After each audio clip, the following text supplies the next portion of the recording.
I think when you say that things are changing and they're changing fast, the key is fast.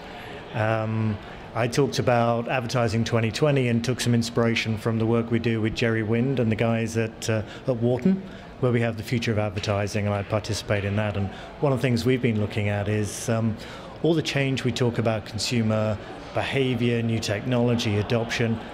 A lot of this change has been around for years and years, but why now? Why is there an imperative for change now? And so basically I was posing the question, when we think about the transformation required, can we do that through iteration, or actually does it take wholesale reinvention?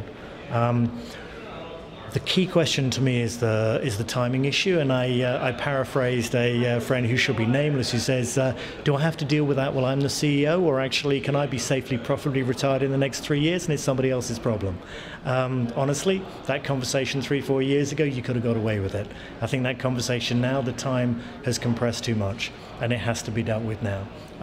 We think about how brands have to differentiate to drive value and be of value to people, and they talk about being differentiated and they talk about being useful. And if you think about that differentiation, there was a lovely survey that got mentioned today that said 80% of CEOs believe their brands to be differentiated, but only 8% of consumers believe them to be differentiated. So we have a gap, the gap's getting bigger, and as brands become less differentiated, the market starts to struggle. So I think it takes upon ourselves to reinvent and fast rather than wait to be dragged there or to be the victims of it. There's a lovely John Richardson quote, which goes, when I think about the future, there are 3 types of people. There are those who wake up one day and say, what happened? There's those who wake up and say, okay, let's make it happen. There are those who say, I haven't got a clue what happened and why. So we've really got to work through how do we give people that control and take control of our futures. So what I tended to talk about was there's almost been this crazy conversation about programmatic, and is it a good thing or a bad thing? And I think Marissa put it really well yesterday when she said, the opposite of programmatic isn't premium. The opposite of programmatic is actually manual. When we look at most of the inventory that gets sold in North America right now, if we use, say, national TV and say, think of national print, for example, average purchase price, give or take, is about $50,000. We look at a buyer, most buyers will do, give or take, say, $10 million worth of buying a year. So 50,000 a time, that's 200 ad units.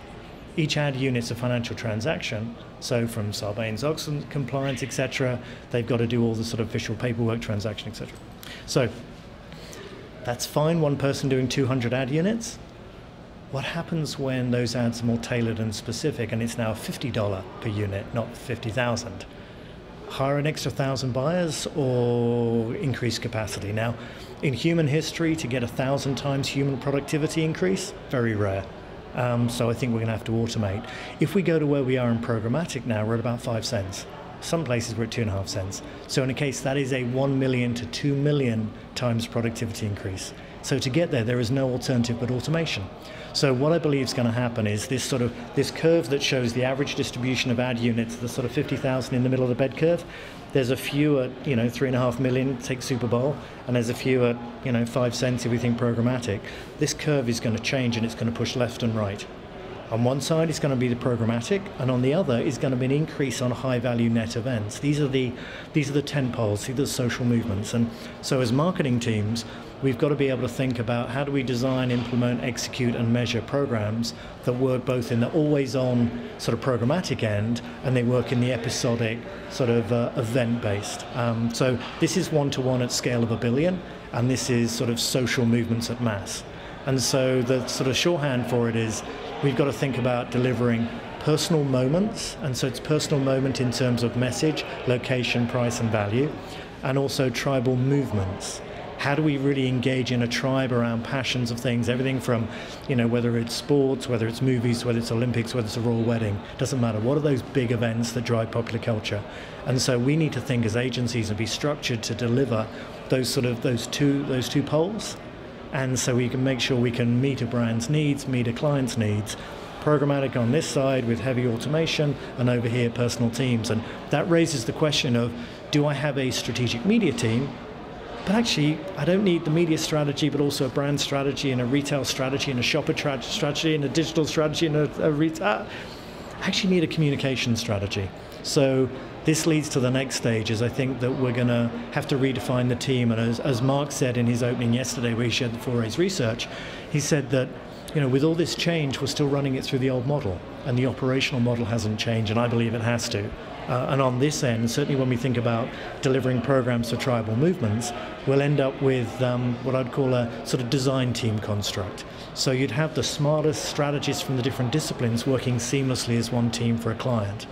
And they'll be the ones who will understand the brand, understand the consumers, and build out the programs to connect.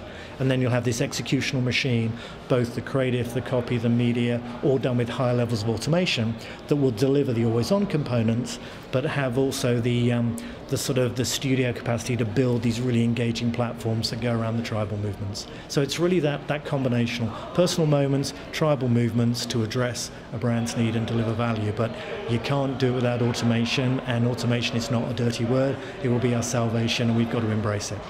We've gone to all these different places and been able to embrace the culture there. We learn what other agencies are like and how we can take all these best practices back to your own agency and really learn. And the best part, we always talk about, it's not about talking, it's about doing.